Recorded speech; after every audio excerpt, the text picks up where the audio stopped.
Muitos aqui foram chamados de loucos.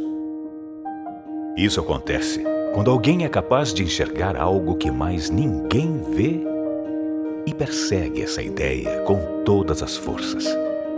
Cada um de vocês sonhou alto e estava disposto a começar de baixo para alcançar um objetivo maior. Aqui tem gente que abriu mão de ser vice-presidente em uma multinacional, que abdicou da estabilidade do serviço público. Tem gente que começou do zero, que largou tudo. Aqui tem gente que fracassou uma vez, fracassou duas, fracassou três e não desistiu até alcançar o sucesso. Para muitos, escolher o caminho mais difícil é coisa de quem tem um parafuso a menos. Mas o que eles chamam de loucura, a gente chama de propósito. Vocês estão aqui porque o seu propósito se tornou muito maior do que uma empresa, do que o sucesso, prestígio, fama ou conta bancária. Vocês estão aqui porque o Brasil e o mundo precisam de pessoas que levantem a bandeira do empreendedorismo em todas as suas vertentes, sem amarras políticas ou qualquer tipo de preconceito. Vocês estão aqui para serem um motor de uma nova era e guiarem as próximas gerações. Vocês estão aqui para serem chamados de loucos. Mais uma vez. Bem-vindos ao êxito.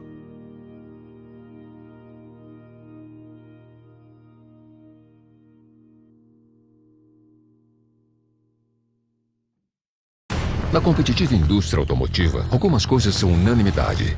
O design italiano, a mecânica alemã, a eficiência japonesa, o conforto americano, a inovação coreana e a energia? Essa tinha que ser brasileira. Moura, a bateria original de 9 dos 10 carros mais vendidos no Brasil. Precisou de bateria? Moura.com.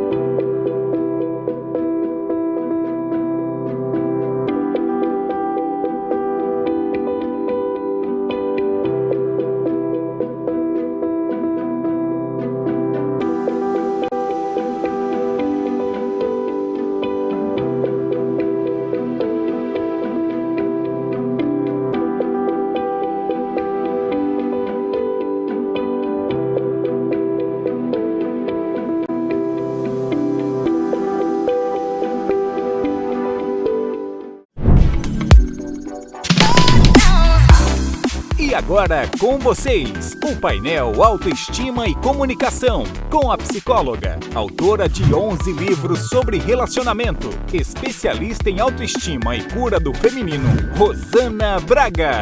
E o diretor do Colégio Cristos e reitor da Unicristos, José Rocha.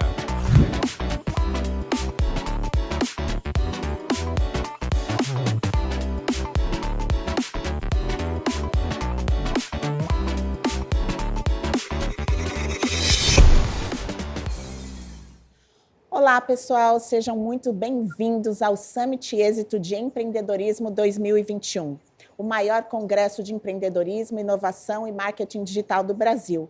E é um grande prazer estar aqui com vocês para a gente falar sobre um tema que eu considero combustível do empreendedorismo, da inovação na vida em geral, que é autoestima e comunicação. E para esse bate-papo gostoso aqui comigo, eu tenho nosso convidado José Rocha, que está aqui remoto, falando diretamente de Fortaleza, e eu aqui em São Paulo. Então, vamos aproveitar os benefícios da inovação, da tecnologia, para trazer esse tema hoje para vocês. Sejam muito bem-vindos.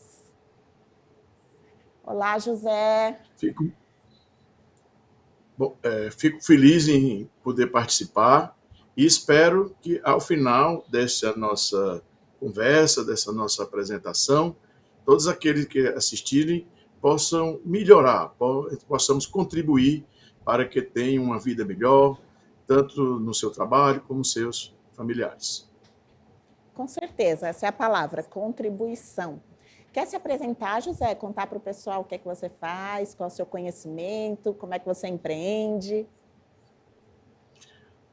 Bom, desde muito cedo, por uma necessidade de sobrevivência mesmo, a gente vem empreendo desde os 13, 14 anos. Comecei com alguns irmãos a trabalhar com uma banca de revista, e daí nós fomos evoluindo, tá? Também me dediquei a estudar, me graduei em medicina, me graduei em pedagogia, fiz o concurso, durante alguns anos fui professor aqui do curso de medicina do Ceará, Fortaleza, Ceará, da Universidade Federal, e atualmente sou diretor do colégio e do centro universitário, especificamente Colégio Cristos e Centro Universitário Cristos. Já trabalho com educação desde a década de 80 e entendo que o empreendedorismo é uma grande solução para diminuir o desnível social e econômico no nosso país e dar uma autodeterminação, dar uma condição básica para que a nossa população, carente ou não, possa melhorar a sua vida pessoal e também a da comunidade que o circunda como um todo. Muito bem, então está bem focado, José, aí na área de educação. Eu sou jornalista, minha primeira formação, trabalhei como jornalista, aí, fornecendo projetos para as bancas de jornais de todo o Brasil por 15 anos. Há 7 eu sou psicóloga, então hoje eu estou focada nessa área de psicologia com atendimentos. E também, paralelamente, sou escritora. A minha área de atuação é relacionamento e autoestima, e muito comunicação também, que eu acredito ser a ponte aí para fazer isso acontecer, né? Então, a gente resolveu falar de autoestima justamente porque a gente acredita que sem autoestima, sem se reconhecer, sem validar quem você é, sem ter o autoconhecimento suficiente para levar o seu conhecimento para o mundo, para compartilhar aquilo que você sabe com as pessoas, que tem a ver com a contribuição, com a melhora do Brasil e do mundo em geral, com a educação, a gente não chega em lugar nenhum. Então, todos nós aqui somos empreendedores. Desde os 21, 22, eu trabalho por conta. Sempre, na época, era tudo muito diferente, né? Essa inovação e esse empreendedorismo que tomou conta do mundo revolucionou o jeito de trabalhar, o jeito de levar a informação. Então, apesar de não ser tão antigo assim, parece que a gente está falando de uns 3 séculos atrás, mas eu me formei na Faculdade de Jornalismo em 1994 e ainda era máquina de escrever. Ou seja, né, a gente está muito recente em tudo isso, mas muito avançado.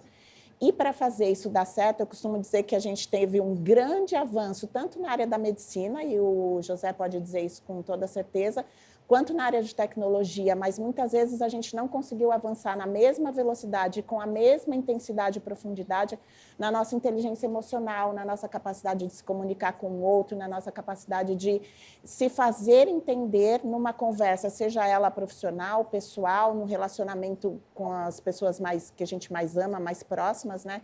Então, acredito que o empreendedorismo tem tudo a ver com isso. E aí, queria que o José trouxesse também essa visão, né, da importância da comunicação assertiva, da comunicação não violenta, que se fala muito hoje, da comunicação eficiente, que tem a ver com psicologia positiva. Enfim, tem muitas abordagens aí, mas de que forma, na prática, a gente pode trabalhar essa questão da comunicação, da autoestima dentro do empreendedorismo?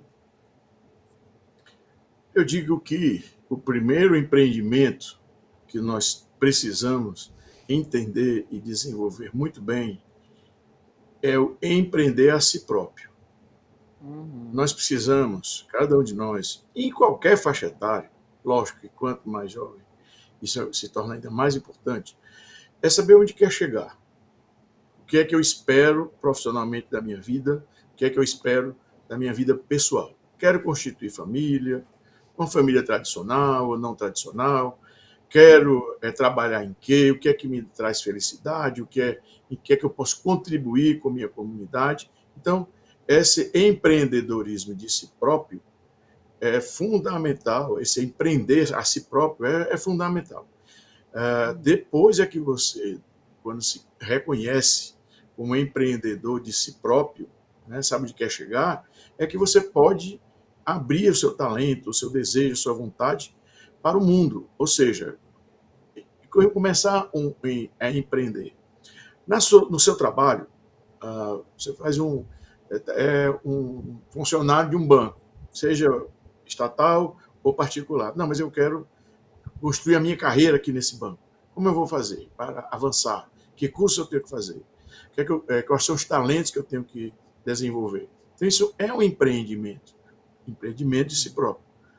Quando você quer construir uma empresa, um negócio, uma atividade, seja ela de que área for, aí você já tem que se cercar de outros empreendedores. E você precisa encantar, precisa convencer a esses outros componentes da equipe que o seu sonho é viável, que ele pode se concretizar e chegar lá. Aí falo do assunto que a doutora Rossana é mestre, ou seja, autoestima. Eu entendo que nós todos precisamos se valorizar, se reconhecer como capazes de produzir algo, de melhorar a própria vida, de melhorar a vida do próximo. Precisamos avançar em relação a isso aí, partindo de uma autoestima. Também me preocupa pessoas que não sabem entender corretamente a autoestima. A autoestima tem que ser uma coisa fundamentada na realidade.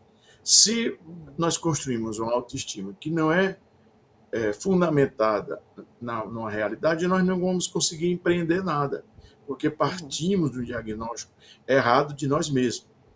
Então, para construir, para desenvolver essas atividades, precisa que queiramos empreender a nós mesmos, né? O empreendedor, ele faz uma projeção de em quanto tempo quer atingir determinado objetivo. Isso vale para a empresa, vale para a sua vida particular. E assim, tem várias outras atividades que podem ser feitas. Rossana, eu quis, né, melhorar a sua autoestima, falando em autoestima. Espero que tenha conseguido. Muito bom, muito interessante isso que você trouxe, José, porque realmente autoestima é uma palavra grávida, como diz o Marcelo Germano, um amigo nosso, porque é uma palavra que deixa dúvidas, né? O que é autoestima? O que é se amar? Parece que vem essa coisa meio mágica de, eu tenho que ficar deslumbrada comigo mesma, e não é isso. É muito importante que quando a gente fala de autoconhecimento, que é o que você está falando de empreender a si mesmo, para conhecer qualquer coisa na vida, a gente tem que pesquisar sobre, tem que estudar, tem que se aprofundar. Então, autoconhecimento tem a ver com isso. Existem técnicas e recursos profissionais para isso, como a psicoterapia, mas existem várias outras formas, própria leitura e muitos outros tratamentos, digamos assim, caminhos, fórmulas para se conhecer. Mas o fato é que a gente tem que se debruçar sobre a própria história, tem que se questionar, tem que se olhar e olhar de onde a gente veio, quem foram os nossos pais, os nossos mestres, os nossos professores. Eu sou da época em que a gente foi muito construído pelos professores. Eu digo que, assim, algumas pessoas que transformaram a minha vida e me fizeram chegar onde eu cheguei hoje, como psicóloga, como escritora, como jornalista, foram os meus professores que, de alguma forma, me incentivaram, foram exemplos. E tudo isso eu sei a partir de um processo de autoconhecimento. E aí a autoestima vem como uma cesta de recursos, né? A gente fica se perguntando o que é autoestima. Autoestima não é você, eu me amo, né? Eu me adoro, eu não consigo viver sem mim. Isso é maravilhoso, esse sentimento, mas isso, como você disse, tem que estar baseado numa realidade. Ou seja, eu me amo, mas às vezes eu não gosto de tudo em mim. E aí é que eu vou melhorar o que eu não gosto em mim, que são as minhas limitações, que são as minhas dificuldades, que todos nós temos, né? Mas para descobrir quais são essas dificuldades, quais são essas limitações, eu preciso me olhar com coragem, com clareza, com conhecimento. E aí é o que eu digo, né? Que a autoestima é uma cesta, porque eu costumo dizer que ela começa... A gente tem muito enraizado que é o que eu penso de mim, o que eu sinto sobre mim quando eu me olho no espelho, que seria a autoimagem. Eu gosto, eu me acho bonita, eu me acho interessante. Ok, a autoimagem é uma pequeníssima parte da autoestima e muito mais rasa, que embora seja o que a gente vê e que a gente leva para o mundo como porta de entrada, mas ainda é raso. Quando a gente se aprofunda, talvez a primeira questão que a gente pudesse se fazer é quanto eu acho que eu mereço da vida, quanto eu acho que eu mereço me investigar, que eu mereço evoluir, que eu mereço conquistar aquilo que eu quero, chegar onde eu desejo, obter resultados, empreender depois de mim para o mundo, né? Levar o que eu sei para o mundo e fazer a minha vida acontecer em torno dessa realização, enfim. Merecimento, disciplina, às vezes as pessoas esquecem que para eu gostar de mim, eu preciso cumprir aquilo que eu me prometo, eu preciso ir até o fim quando eu começo alguma coisa. E isso tem a ver com disciplina, e muitas pessoas não conseguem desenvolver essa disciplina, não foram disciplinados na infância, enfim, de alguma forma precisa desenvolver isso depois de adultos. E esses recursos que eu estou trazendo como a cesta de autoestima, é isso, é a possibilidade que nós, enquanto adultos, enquanto donos da nossa história, enquanto conscientes e cognitivamente, emocionalmente, psicologicamente desenvolvidos, a gente tem de buscar esses recursos agora, né? Eu acho que dentro da sua área de educação, com o seu conhecimento de medicina e pedagogia, você deve ter visto isso na prática de múltiplas formas diferentes e o quanto... aqui eu falei de duas, né? De três, de autoimagem, de merecimento, de disciplina, mas tem muitas outras questões nessa cesta de autoestima que a gente pode ir trazendo e que também, paralelamente, vai construindo a nossa capacidade de se comunicar com o outro, essa certeza do que a gente quer, para onde a gente está indo, essa clareza que faz com que a gente troque e construa relações que vão nos apoiar ao longo da vida nessa jornada de realização. Então, está tudo muito ligado, né? Uma coisa com a outra. Rosana, o nosso congresso, por ser de empreendedorismo, eu lembrei de uma coisa, que é o seguinte, é a resiliência, né? Talvez em outras atividades não sejam tão importantes quanto é no empreendedor, para o empreendedor. Pois o empreendedor, ele aprende logo cedo a transformar limão em limonada. Ou ele aprende com os outros... Está me escutando? Está falhando um pouco. O empreendedor... Pode continuar, José. Pode continuar que vai aparecendo. Bom. E outra coisa que eu ia pedir para os meninos é para colocar o tempo, que eu não estou vendo em lugar nenhum aqui. Obrigada. Tá. O empreendedor, ele precisa muito trabalhar a resiliência. Entendo eu que fundamentada nessa autoestima correta. Essa resiliência é uma característica muito importante, pois o empreendedor sempre vai ter dificuldades e problemas, principalmente no Brasil. Tá? Desde que eu empreendo, da década de 80 para cá, já existiram muitos planos, muitas dificuldades, muitos desafios, mudanças políticas, mudanças econômicas, mudanças no mundo. Eu acho que eu fiquei pensando até que essas dificuldades todas que o empreendedor brasileiro passou nos últimos 20, 30 anos, ajudou muito a que ele sobrevivesse nesta pandemia, pois tivemos que nos reinventar. Mas se sempre nós estivéssemos num mar muito tranquilo, sem muitas ondas, aquele mar azul do livro, tudo muito fácil, tudo muito tranquilo, provavelmente a nossa economia teria passado por grande dificuldade, já que todas as empresas teriam muita dificuldade. Mas essa resiliência do empreendedor nacional foi baseada no histórico de dificuldades que a gente enfrentou, funcionou bem. Nós aprendemos a nos reconhecer, se conhecer das nossas virtudes, nossos defeitos, nossos limites, e com isso conseguimos chegar até aqui, né? Final de outubro de 2021, quando em março, abril do ano passado, a gente dificilmente conseguiria ver à frente mais do que 30 dias. Mas é isso, a resiliência, eu acrescento, entre esses pré-requisitos, essas qualidades que você colocou, como você disse, são muitas e muitas e muitas, mas no caso do empreendedor, ele tem que estar disposto a cair, a levantar e saber que, com esses erros, ele precisa sempre estar aprendendo, a aprender, a aprender. E os erros funciona muito bem assim. Na verdade, a ciência como um todo, ela é movida e funciona através dos erros. Né? O método científico se prevê que você erra, você reconstitui tudo onde foi que errou para avançar. Os inventores, né, Santos Dumont e os americanos do avião, acertaram de primeira vez. Né? Lá atrás, 100, 200 anos antes, alguém fez um balão. E assim foi, a coisa foi avançando até chegar em avião. Quer dizer, então, essa é a história da humanidade. É assim a história dos empreendedores. É assim a necessidade de saber que certamente existirão quedas e que amanhã será melhor.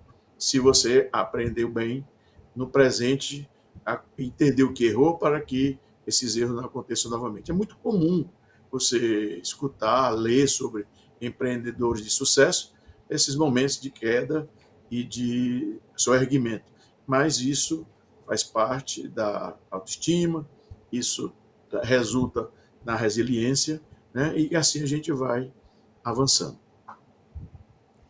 Muito interessante, José, você trazer sobre a resiliência, porque a nossa capacidade de resistir a tudo isso em um pós-pandemia mostra que muitos de nós, é claro, eu acho que a pandemia inevitavelmente mexeu com todo mundo, com uns mais, outros menos, mas todos nós, de alguma forma, ficamos abalados, porque o mundo passou por uma perda, por um desarranjo inesperado muito grande. Mas também ficou muito claro o quanto, eu estava conversando com um psicólogo esses dias, o quanto aumentou o número de pessoas afastadas do trabalho e pessoas procurando por psicólogos e por processos de autoconhecimento e tratamentos psiquiátricos até, porque aí ficou claro o quanto muitas vezes a gente não está preparado emocionalmente para lidar com esses desarranjos da vida e o quanto a gente precisa dessa construção paralela. Muitas vezes a gente dá tanta importância para a primeira formação, a pós-graduação, o MBA, enfim, toda essa escada de conhecimento cognitivo, racional, mas muitas vezes a gente esquece de investir na inteligência emocional, na nossa capacidade de se tornar forte e preparado para esse tipo de acontecimento e muitos outros que a vida vão nos trazer.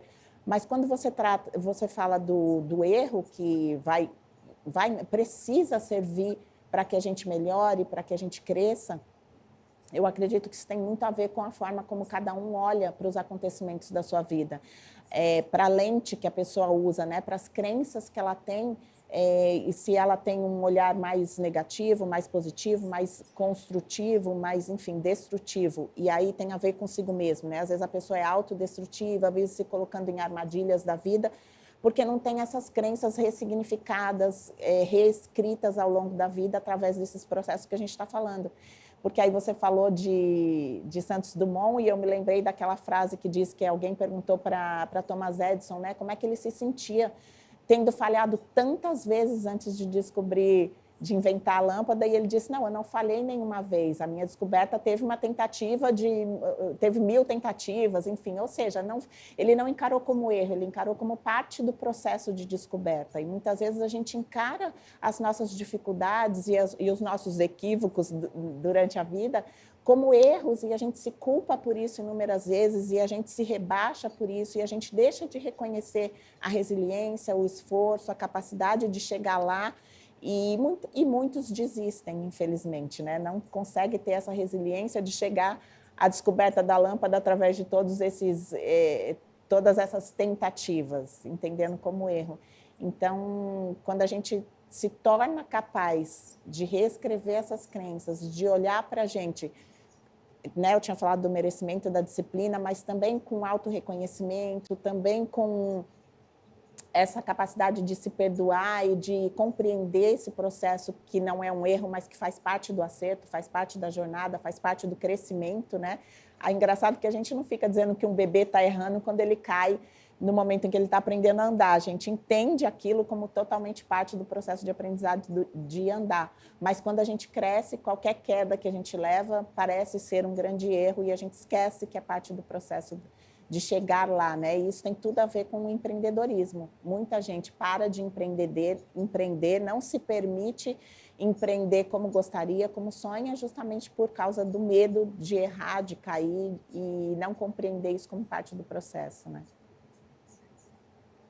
A gente sempre conversa, no nosso centro universitário temos cursos de administração, ciências contábeis também, além dos vários outros, e o que a gente explica para eles, o empreendedor precisa, em vários momentos, quando ele vai testar uma ideia nova, como se diz, fora da caixa, quer botar uma novidade, ele tem que ter um dinheiro, uma reserva, para se preparar para um possível fracasso, né? Não depender do sucesso de vendas de um determinado produto ou de um determinado serviço e apostar tudo aquilo. Tem que ter, só pode avançar tendo alguma reserva antes de testar novos planos, novas possibilidades. E para isso é fundamental que eles compreendam esse, como eu chamo, financiamento do erro. Na verdade, eles estão financiando a própria aprendizagem. O empreendedor pode estar fazendo isso. E, atualmente, no Brasil todo, um novo campo de negócios surgiu. Numa das minhas áreas, a medicina, por exemplo, desenvolvimentos de produtos para a telemedicina. O paciente está numa ponta, o médico está na outra, mas o médico quer um eletrocardiograma naquele instante do paciente. Ele está, sei lá, em outra cidade. E existem equipamentos e outros estão sendo desenvolvidos, onde o paciente coloca, ou alguém que esteja na sua residência, coloca o equipamento distribuído nos pontos certos do corpo e, com isso, tem o eletrocardiograma feito na hora, certo? Tem desenvolvido na hora. Ausculta cardíaca, exame de fundo de olho. Quer dizer, e essa atividade antes não existia, no Brasil principalmente. Por quê? Porque somente em março de 2020 foi que o Conselho Federal de Medicina autorizou a própria telemedicina. Antes nós não podíamos praticar. E com isso abriu um espaço muito grande para desenvolver uma série de coisas. Lógico que alguns desses aparelhos não vão funcionar com o tempo. Lógico que alguns, mesmo dando tudo certo, até estar lá na ponta para serem oferecidos ao mercado, vão demorar meses, anos. E como é que o empreendedor vai viver até lá? Ele tem que ter suas reservas. Então, isso tudo para falar que o erro tem um preço e ele pode ser precificado, pode ser quantificado. Quanto eu estou disposto a investir nesse produto e, caso ele não tenha sucesso de vendas, ou uma venda que seja, como é que eu vou ficar depois? Quer dizer, esse cuidado tem a ver com esse autoconhecimento, de você saber aonde você pode ir e até onde não ir. E estar disposto a aderir ao novo, a avançar. Sempre eu digo para aquelas pessoas que têm dificuldade de olhar para frente, de avançar, de se abrir às novidades, que elas leiam livros de ficção científica. Parece coisa de adolescente, mas não, tem coisas escritas com muito cuidado, com muita pesquisa, mas com isso ele começa a ver que existem possibilidades reais, né, no novo. Existem livros sobre fantasia, tem sua importância, é importante, tem a ficção científica, que é outra categoria que tem alguns fundamentos de ciência. E isso pode ajudar a que esse empreendedor veja o novo. Mas, como eu digo, tudo bem fundamentado, a gente tem que ter a cabeça nas nuvens e os pés no chão. Muitas vezes, quando você já está trabalhando, empreendendo com uma empresa, que tem uma equipe, muita gente depende de você. Então, tem que ter esse cuidado nesse avanço. Mas tudo parte por isso. Só para ir já encerrando esse momentinho, é o seguinte, a gente tem que ser otimista, né? Aquele sentimento de derrota que a doutora Rosana falou, ele não pode existir no empreendedor. Ele pode até se sentir derrotado, mas não é para transmitir isso para a sua equipe. O sonho precisa ser coletivo e acreditar que vai dar certo. Algumas pessoas vendo que não funciona, se nem o gestor está confiando, ele também não vai confiar. Eu gosto bastante de falar dessa coisa das emoções, né? Como psicóloga, eu vejo que muitas vezes a gente tem dificuldade de aceitar as próprias emoções e aí não consegue lidar com isso dentro de uma jornada profissional, de uma jornada de empreendedorismo, justamente porque se eu não lido bem nem com as minhas próprias emoções, como é que eu vou gerir isso na minha equipe e levar isso, né? Então, claro, a gente não precisa ficar se lamentando com a equipe ou levando todo o nosso medo, a nossa sensação de derrota, mas quando a gente aprende no âmbito pessoal, no âmbito particular, a lidar, a identificar, a aceitar e vivenciar essas emoções, e aí eu estou falando, né, porque quando a gente fala das emoções básicas, alegria, tristeza, medo e raiva, a alegria é a única aceita, né, que todo mundo quer ter, mas quando a gente fala de medo, tristeza e raiva, parece que é errado, é feio, a gente não pode sentir isso porque a gente estaria assinando o próprio fracasso. E aí, justamente por evitar essas emoções, entrar em contato com elas, lidar com elas, aproveitar cada uma delas para se conhecer melhor e para se tornar mais forte, mais preparado, e até não só para lidar com aquele momento, mas para construir coisas novas e um caminho melhor, a gente deixa tudo isso meio que numa panela de pressão, eu falo, né? E aí, quando vem em forma de um diagnóstico como um transtorno compulsivo obsessivo, como um transtorno de ansiedade, como, enfim, uma bipolaridade, depressão, todos esses transtornos que a gente está cansado de ver que só vem aumentando, justamente porque a gente não se abre para vivenciar essas emoções. E no mundo do empreendedorismo, que é ainda, como você estava dizendo, no Brasil, tão desafiador, né? Tão difícil em alguns momentos, que teve o lado bom porque nos preparou, por exemplo, para essa pandemia, mas que faz com que a gente tenha que lidar muitas vezes com esses sentimentos de raiva, de frustração, de medo, de insegurança e tudo mais. É muito importante que a gente, acima de tudo, eu diria que um outro ingrediente, né, digamos assim, daquela cesta de autoestima, é o autorrespeito, é a gente respeitar cada sentimento que vem ao longo desse processo, ao longo dessa jornada. E eu costumo brincar que muitos de nós, e especialmente empreendedores que têm essa vida super agitada, essa agenda tão tomada, muitas vezes a gente não respeita nem a própria sede, a gente não toma água, a gente não se alimenta no horário certo, a gente não levanta da mesa para fazer xixi porque acha que vai perder tempo. Ou seja, olha o absurdo que a gente faz com a gente mesmo, de um desrespeito com o nosso corpo, com os nossos desejos, com os sinais que a nossa máquina está nos enviando. Então, se a gente não respeita nem isso, que é tão concreto, como é que a gente muitas vezes vai respeitar o próprio medo, a própria raiva, a própria tristeza? E aí, a consequência disso é uma grande catástrofe em todos os sentidos. Pena que a gente só consiga ver, de fato, essa catástrofe quando ela se converte em números, quando ela se converte em projetos desfeitos, em fracassos concretos, né? E quando está nesse âmbito da emoção, do abstrato, a gente simplesmente vai deixando passar e muitas vezes não dá atenção a isso. Meu trabalho é justamente olhar para isso, mas, claro, o psicólogo em si não faz nada. Você, como educador, deve saber disso. A gente pode ser a guia, a gente pode ser a lanterna, mas quem tem que trilhar o caminho, quem tem que querer percorrer essa história é cada ser humano, né? Cada pessoa dentro do seu universo. E é uma pena que muitas vezes isso é negligenciado. Doutora, espero que as pessoas estejam aproveitando tanto quanto eu as suas palavras, porque foi muito bacana, viu? Parabéns aí, fico feliz em escutar isso. A gente está sempre reformulando ideias e conceitos que estou aqui aprendendo. Outra forma de ver essas dificuldades com você, estou gostando muito. Então, eu entendo que talvez eles já desejem que a gente encerre. Queria agradecer a oportunidade. Ainda temos um pouquinho, 10 minutos? Ainda temos 10 minutos, José. Se quiser falar, acrescentar mais alguma coisa.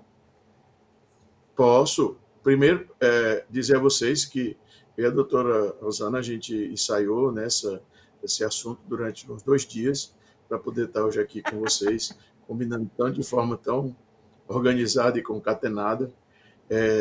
E eu acredito que ela já tenha também enfrentado outros desafios, tanto que se adaptou rápido a esse desafio.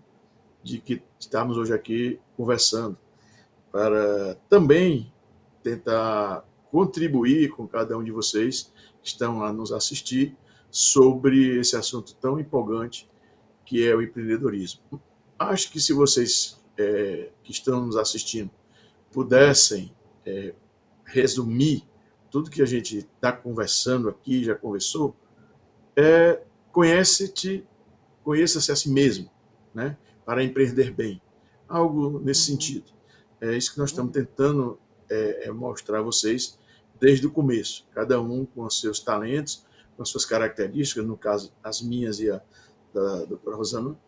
E acho que vocês podem chegar a essa conclusão de que para se lançar no empreendedorismo, para empreender, você primeiro tem que se conhecer, saber se é isso que quer, se a atividade que você deseja é importante para você mesmo, se ele traz felicidade, se ela é viável economicamente, tá? Para não entrar com irresponsabilidades em relação a essas aventuras. Muitas vezes a pessoa recebe o dinheiro, um FGTS ou alguma outra coisa, e acha que de repente pode estar empreendendo. Não é verdade, tem que estudar muito antes de fazer. É muito importante, como a doutora falou, sobre gostar, ser feliz do que está fazendo. Estou dizendo, com outras palavras, o que ela colocou. Ou seja, se você não transmite para o seu cliente, seja do seu produto, seja do seu serviço, seja para a sua equipe, você não vai conseguir ter sucesso. Então não adianta trabalhar numa atividade simplesmente porque é aquela que deixa a maior margem de lucro, que lhe dá o melhor retorno.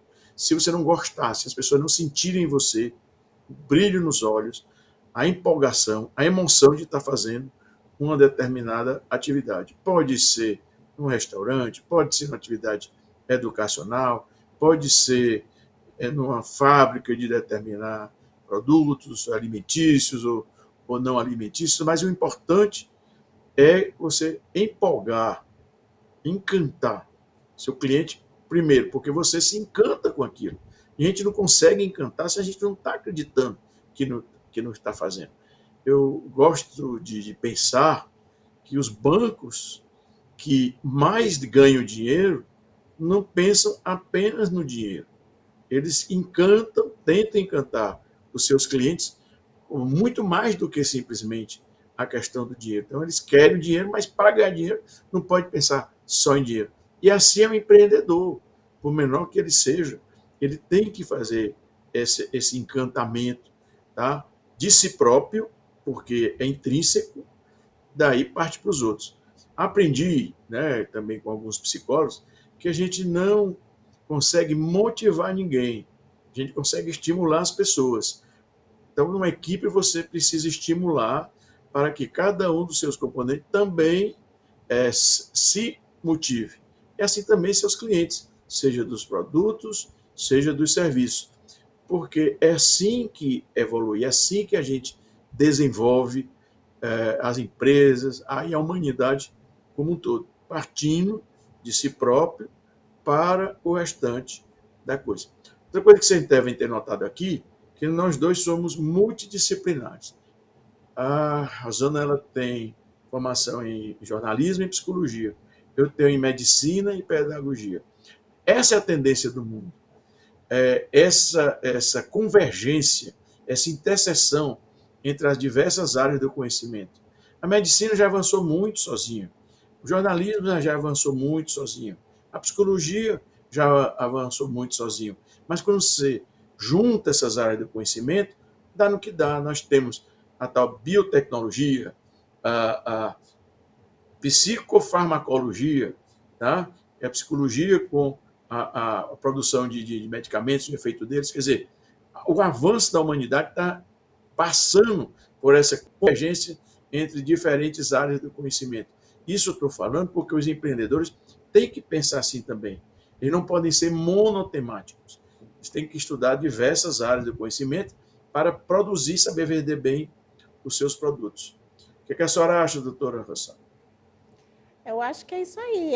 O mundo não é mais aquele que você começa com uma profissão e morre com essa profissão, né? O trabalho ganhou uma outra função na vida da gente. E essa função é justamente essa contribuição para o mundo melhor e aquilo que a gente tem para oferecer para o mundo, para oferecer para as pessoas. É por isso que acontece um encontro como esse, com tantos profissionais trazendo o seu conhecimento, né? Porque a ideia é compartilhar, a ideia é acrescentar na vida do outro, né? E aí eu queria aproveitar esses últimos minutinhos, até porque eu fiquei pensando que eu falei das emoções aqui, e toda vez que eu abordo esse assunto, em geral, as pessoas falam assim, ai, mas como é que a raiva, a tristeza e o medo pode ser bom na minha vida, né? Então, só dando uma esclarecida, assim, eu acredito que todos nós temos uma emoção básica com a qual a gente vai para o mundo, a partir da nossa infância, da nossa criação, do nosso ambiente, da nossa própria personalidade.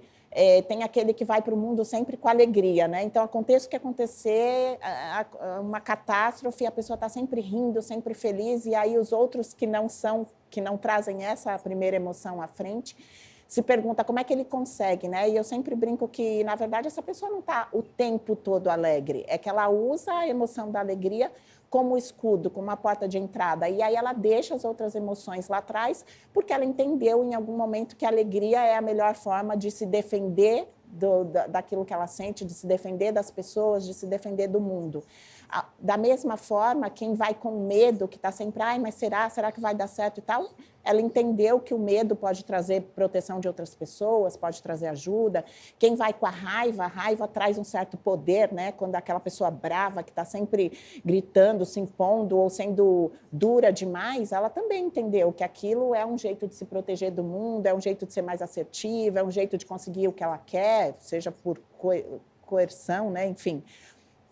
E a tristeza também, aquela pessoa que talvez entende que vai também conseguir ajuda, apoio dos outros, mas qual é a função de cada emoção? Cada emoção tem a sua função. A alegria, que é a mais querida, que todo mundo quer, que todo mundo gosta, que todo mundo admira, obviamente, te coloca no momento presente, na experiência, quando você consegue se entregar para aquilo que você está vivendo e aproveitar ao máximo, tirar o melhor daquilo, né? Tirar o suco do limão e fazer... A limonada te traz alegria. Mas os outros sentimentos são fundamentais também. Quando a gente fala do medo, o medo acorda a gente, o medo tira a gente do... Eu digo que medo demais paralisa e medo de menos te coloca em perigos desnecessários.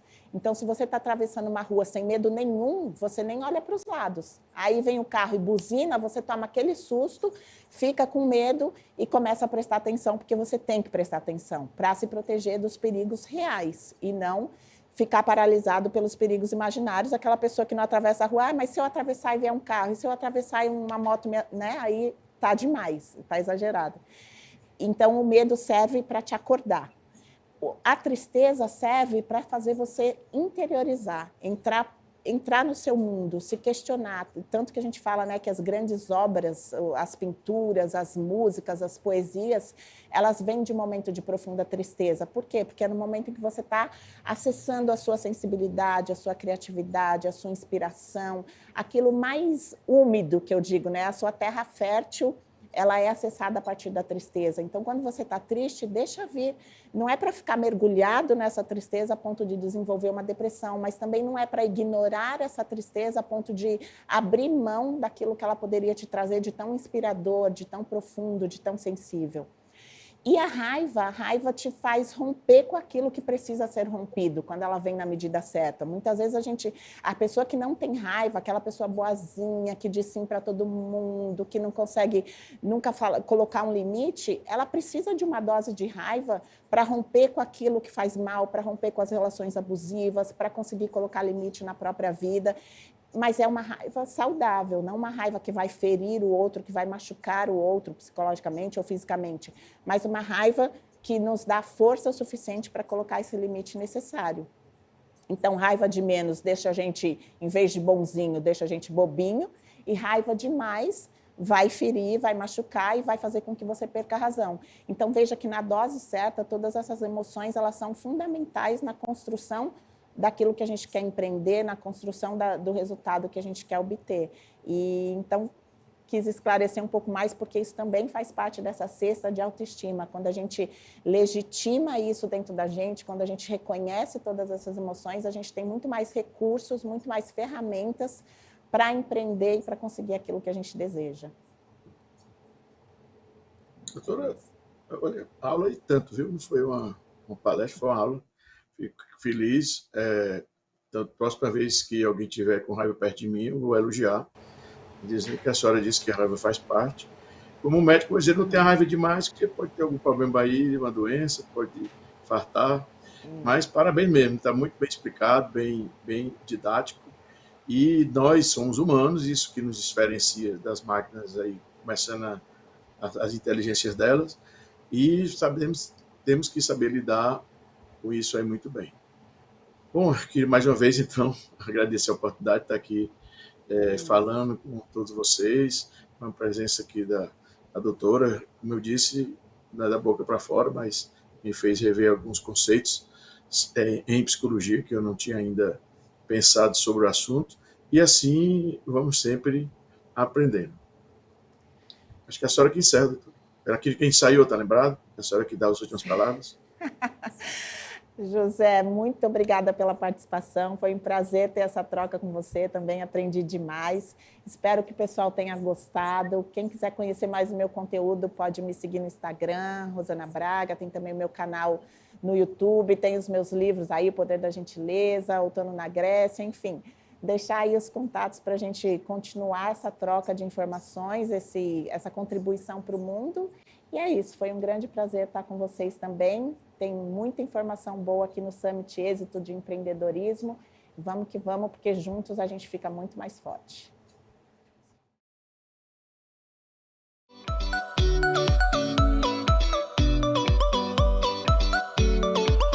Entenda que deficiência não é sinônimo de incapacidade e nem de ineficiência. Por isso, comece a desconstruir conceitos como ficar surpreso quando perceber que uma pessoa com deficiência intelectual passou numa faculdade ou tem um doutorado, se oferecer para ajudar uma pessoa com deficiência e ficar ofendido quando ela disser que não precisa de ajuda, e romantizar essa questão da pessoa com deficiência dentro do mercado de trabalho, dentro das suas superações, porque todas as pessoas têm o direito de estar incluídas em sociedade, independente da sua condição.